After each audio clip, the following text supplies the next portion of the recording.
Sentiment analysis is a great way to analyze text. Here, I performed sentiment analysis with TensorflowJS on an application called the Idea Garden. In the Idea Garden, you update an idea and then it analyzes it and tells you what the sentiment score is. So, updating my awesome idea. It has a sentiment score of 1 because it's an awesome idea. So how do we perform this? Well, I use TensorflowJS to analyze and predict what the sentiment score will be. So let's go over the code. So first we load the model and metadata. And this is the model URL. This is publicly available model URL. And the metadata URL.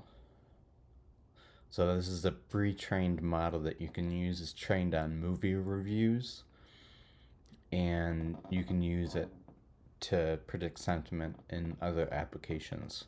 So to load the model, we do await tfload layers model of that model URL, and then we do a fetch of the metadata URL, and the metadata will be put into a JSON. And we define 3 variables here: index from, which comes from the metadata, word index, and max length, and a vocabulary size. And we return the model and the metadata.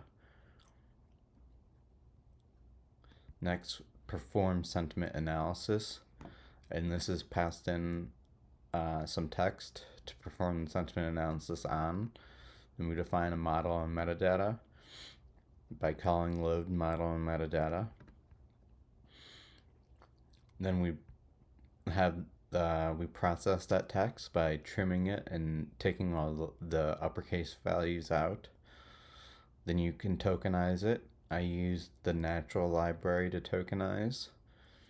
And tokenization is basically taking a long string and making individual strings out of each word. And so then we have tokens, and then we have to pad or truncate that, which we send our tokens that we have in the max length of the model, which is 100, to pad or truncate, and pad or truncate is down here. Pad or truncate takes text in a max length. And if the text is less than the max length, so say there's only 5 words, it concatenates an array where it fills all those empty values with a string, an empty string. So it will return a text array that has 100 values no matter what.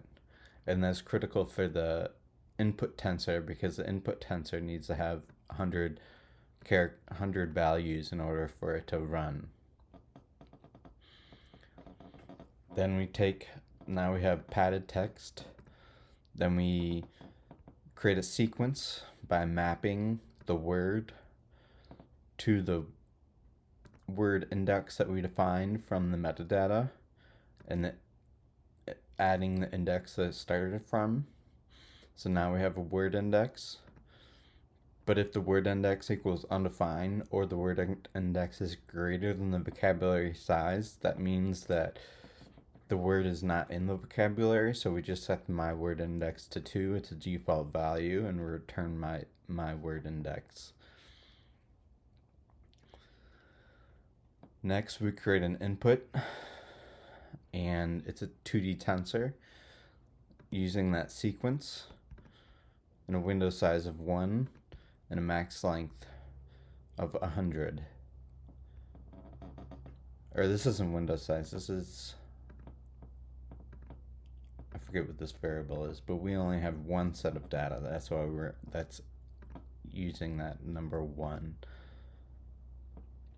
Then we do a prediction, and it's a model.predict of the input that we just created. And then finally we have a sentiment score, which is a prediction. And you get it from the data sync, and it's the 0th value there. And we return the sentiment score.